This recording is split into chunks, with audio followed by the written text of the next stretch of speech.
Hi, I'm Beth Bonness, host of the Thought Echoes podcast, where we explore how we engage with our thoughts and appreciate their ripple effects and entanglements, especially with those we love and interact with the most.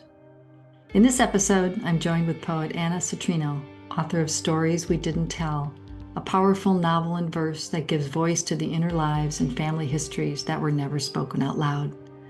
We talk about what happens when silence gets passed down through generations, how land and labor shape belonging, and why poetry can tell the truth in ways history sometimes can't.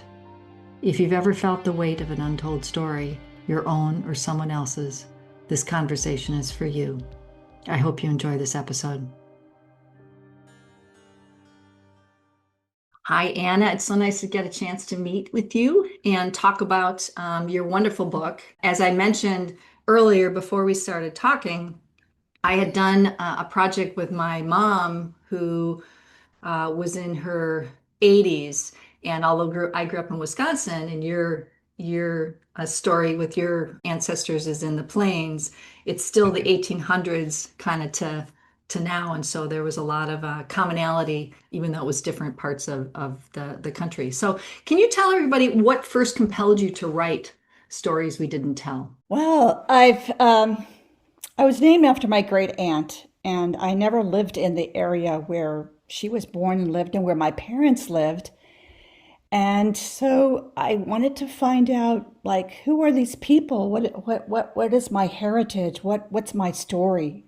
Because, like, yeah, I didn't really know anything about that. I'd never hardly even experienced snow or whatever. I grew up in Southern California, so I write to her. I say, can you tell me about your life? Like, tell me your story, something of your story. And this was like in the early, it was either in the late 80s, 90s. I can't remember exactly right now. But anyway, I write her and she writes back and she says, oh, my story's just like your mom's. Just go ask her. And so I thought, well, that's kind of odd. I mean, like, we don't have the exact parallel lives as someone else, right? Even if you grow up in the same area. And I thought, well, that was just really strange. And so I was like, what is my story? Because my parents, they didn't really, they didn't really know much at all about their history. And I remember being in school and people telling about, oh, the people that came over from their family on the boats from Europe and all this, and they went through Ellis Island, and that definitely was not part of my story. No one had any inkling of that. And I just thought, well, I want to know. So then I wanted to go and meet some people and find out about them. And so that started the whole thing off. And so then I thought I wanted to tell the story and I needed to connect it to some larger story. And originally I thought I was going to be talking about topaz and birthstones and the connection of her story to, something bigger. Like I had a whole years of research, I literally decades of research I did about the birthstone and how could I get the topaz that was only on this tiny little island in the middle of the Red Sea, which is now called peridot or peridot, to for British Isles and then to the United States, so I could have this like Connection. yeah, this connection going through time that had something to do with birth and my connection to my great aunt. And it was a very interesting journey of research. I loved it, and yeah, I could tell you all kinds of stories related to that. But in the end, when I sat down to write it, after doing further research and interviews with relatives and all that, and going back there and standing in the land, a whole different story came out. And you just have to follow the story that tells you to write it. And I had written sections of the earlier story, but when I sat down, I got to just do this whole thing and commit to it day by day. That is not what happened. And actually, I think it's good because I can still write the other Topaz, Topaz story. and have an adventure with that. So, Can you talk about the structure of the book? You've got a family tree, so it's not like you're talking about everybody. You've been specific about which people, and it's a lot of people, but it's a part of the family tree. And then at the back, you've got a timeline of what was going on both with the family and the world. So you're covering from the late 1800s to the kind of mid 1980s. So you've got the Civil War and World War One and Roe v. Wade, and there's this whole cultural stuff that's kind of going on in the background. And then you've got these individual sections. So when did that all kind of come together to do it that way? yeah. So I figured I didn't want it to just be the individual stories. Okay, it's the story is on my mom's side. It's her mother's family story, and I didn't want the story. I wanted to have each person have a voice in the family because I thought it would give a fuller picture of the context around the story of my great aunt. And I didn't want it to be just about it's this little family, their story, because I really felt that historical events affect our personal lives and our choices. And so I just thought it was absolutely fascinating how those events affected the kinds of choices people had or did not have. And it was really interesting to me as I did the research to see some of the parallels between our own time, our own issues and struggles. And I thought that was like we're still reliving these same Mm-hmm. questions, but in a new kind of way. I mean, in a new like things that surround it are a little different, but they're still similar questions. So I wanted to give that timeline so people can see the context in which this story occurs and it just sort of fill out the story around their own personal events. And it was when I first started going through it, I kind of jumped around following different people and then went back and kind of started from the beginning. But in some of the events, the trauma that happened in the events, you have the person who experienced the trauma, and then the next one is about the person who perpetrated the trauma. And so you got both perspectives, and it's heart-wrenching, to read the stories from the limited perspective of what people felt were their options in both cases. And so that part is compelling. It was very compelling to see both sides of the story, trying to present both sides of the story that you extrapolated from interviews and letters and journals and stuff like that. And they all had different voices, which was, it's not like you had one voice when you went through and did all these narrative poems. In the preface, you talked about how people didn't talk about their lives, their inner lives. Can you talk about what patterns that you started, seeing echo through the generations as you worked on these poems? Patterns. Um, well, I just as a general background, I mean, I want to say in my own family, like what started the whole book is that people didn't talk about their stories. So I think it's a generational thing. And I also think when people have such difficult things happen in their lives, it's just so painful to talk about them because it's like reliving them. And even now, like what's going on in our historical context, our social context right now, people are often saying, I just can't watch the news anymore. I have to take a break. It's too much, I emotionally can't deal with it. So I think like there are patterns in like the women's lives over and over, things that happen to them that they just thought, well, I just have to go on with it. I have to just find a way through because I don't have a lot of options here. So I just have to figure out how I'm going to cope with it. And so they keep remarrying somebody new. And hopefully things get a little better. I mean, they have certain dreams that they have, it's limited choices that are given to women. That's also incredibly struck me like, oh, I mean, I grew up learning these things, but Mm, seeing them in a personal story made me connect to this whole thing of how very minimal their choices were and the lack of freedom. And for me, freedom of choice is just such an important thing. I don't like feeling restricted. mhm. I don't want someone telling me what to do all the time.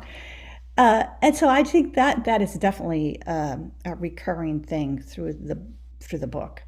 Um, Women having to make decisions what they're going to do with their lives when they have very few choices, and different. Some women in the book choose, oh, I'm not going to have children because that limits me, and others have the children, but then say you have to take care of yourself because I don't have the means to Mm. have someone take care of you. Um, and I'm not sure those were like conscious choices, but just the way that things Mm. went for them. Mm. With this, with so many things being unsayable, there were breadcrumbs that you had from interviews and journals and letters. But how is it that poetry made it possible to communicate the emotion that went with this versus a straightforward history, and a traditional kind of memoir or story about a generation? How is it that poetry really was a good vehicle for telling these stories? Well, facts can only take you so far. There's there's like what is the real truth underneath? And I mean, I know, okay, this title of the book is Stories We Didn't Tell because I know none of them actually told these exact stories.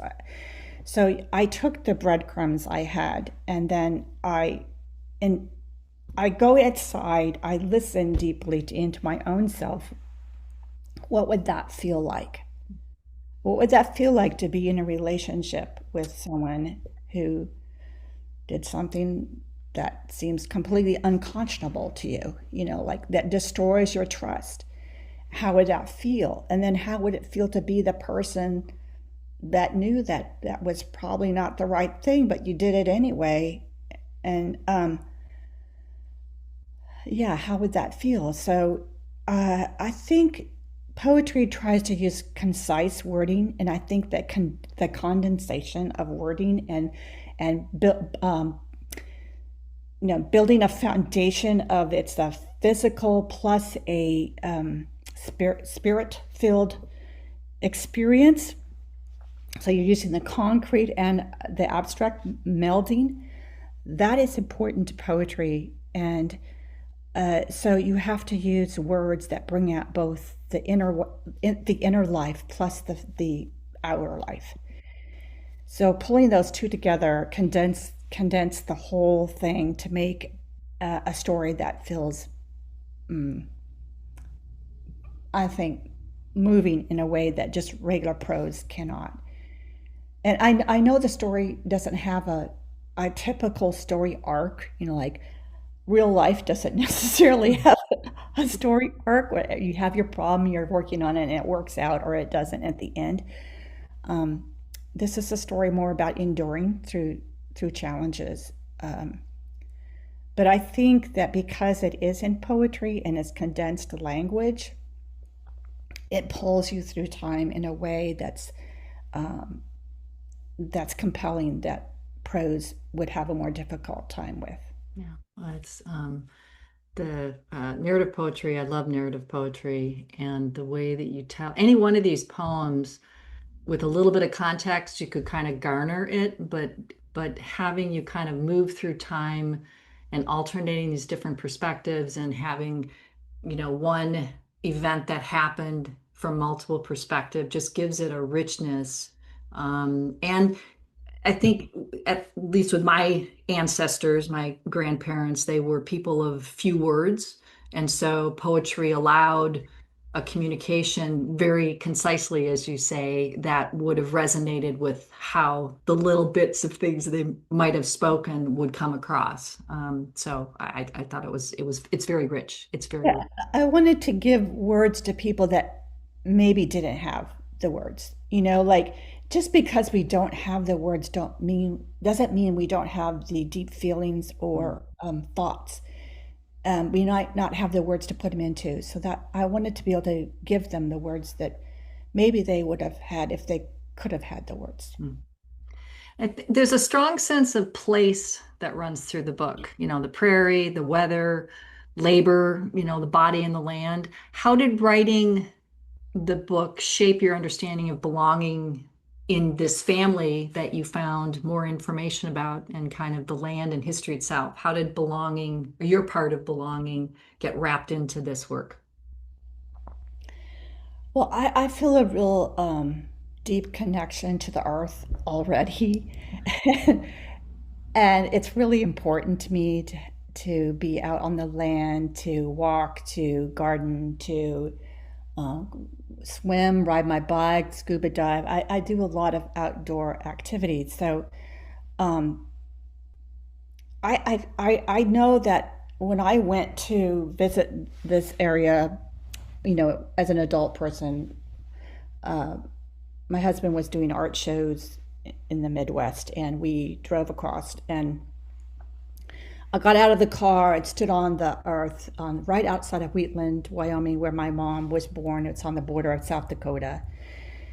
And I stood on this red rock, and my mom had red hair, and the it was nothing that visible for humanity built environment of anything, and except for the road. And I felt like the rain came down. There was this giant slapping rain that just hit the earth, and I felt I knew my mother in a way I had never known her. Like I understood her. Mm. And I think when you go out into the natural world and listen to it deeply and let it absorb into your body, you feel the earth talking. And so I thought that I would take these experiences I've had already there um, and build them into the book as if they are a character itself. And because she did not, the characters don't have people to go talk to about their emotions, I wanted the land and the earth to speak to them. And I know that when I went there and saw where my grandparents were buried, and there was a wheat fields right near where they were buried near Chugwater. Uh, and I stood inside those tall grasses that were like a forest, and you could hear the leaves scratching against each other. And it was just a felt experience. And I think that's another reason poetry is so powerful. It wants to give you a felt experience. So just standing in the wind or the rain and smelling the earth. Um, it doesn't necessarily even have to be that I was in that particular prairie. I've been on other prairies, like here in Sonoma County where I live, or when I bicycled across Spain and was in the Meseta. Um, you allow those experiences to enter into you in a way that I think anyone who lived out on the land would also experience. And I have one of the poems in there is about rock hunting, and I love rocks. I love to go hunt for them, and so I definitely had to put that in there because that's an important place of out in Wyoming. There's a lot of great rocks to discover. It's a perfect segue. You write about how stories help us understand ourselves and place in the world, as you're starting to share. What surprised you about yourself while you were writing with all these voices for so many years? Mm, I don't know. I think it just gave me a deeper sense of connection to people that grew up there, or who my people were. I didn't really feel like I had a surprise. It's just an expansion, a further depth. Mm. I think as Americans, most of us want to know, like, where do we really come from? Who are our people? We've lost a lot of our traditions, our stories that maybe were from the original cultures that whoever we came from. And I think there's a rootedness that we kind of long for. At the same time, we want freedom. We kind of want to be like a tree bending around in the wind and still rooted in the ground. And I think it just was helpful to have a sense of like where I am from. Yeah. When mom was still alive, we went back. Her daughters are all over the country, and we'd go back to Wisconsin where she lived. And they have a reunion for her side of the family that's been going on for generations. She was the oldest at the time that she died in terms of being there, but her daughters don't come back from, across the country to this. But this one year we went at the time that we visited, we went, and she took us to the farm that she hung out with, and we heard stories of and saw pictures of as kids, but it was different watching her walk the land and explain the stories kind of from a sense of place and seeing the farmhouse and feeling the wind and feeling the warmth and seeing the stone and the Grambling name, which was her dad's name. So all of that, I I can identify with you more having experienced that with mom versus just hearing stories and seeing photographs. There's something about land and being in a place that gives it a depth, as you I mentioned. remember going to museums and my parents pointing out, oh, that's the kind of iron I used to use when I ironed. And I was like, God, that thing is so heavy and awkward looking. And now, after doing the research for my book, and that's the kind of iron my aunt used, my great aunt used when she ironed, I go, I have a whole different kind of sense of it, you know? Yeah. So it brings it more alive. So, if you could leave listeners with one piece of wisdom, one piece of practical thing that they could do today to honor their untold stories, what would that be? Yeah. What are the questions that you have about your life that your your ancestors might know? It might, okay. What are some, I think we all have questions and we're living out a story that we're not always aware of that we are living that story. And it might be helpful for people to look back at the land and the place and the people where you came from. And of course, not everything about their lives is admirable. But even being aware of those qualities that you might find horrific or disgusting or painful can also still be something that leads you to see what kind of transformation you want to make in your life that will allow that story to transform. As I think we're meant to transform. We're not just here to just keep going on the same old way that we've always done. We're meant to grow and develop and become like a blooming flower or something. And so that the whole of entire human project on earth is a transformation, and we too are meant to do that. So why not find out about your story? Why not learn these things so that we can become together as a human people, as a collective, a story that allows us all to be more whole and to flourish, even if it's just in our own area where we live.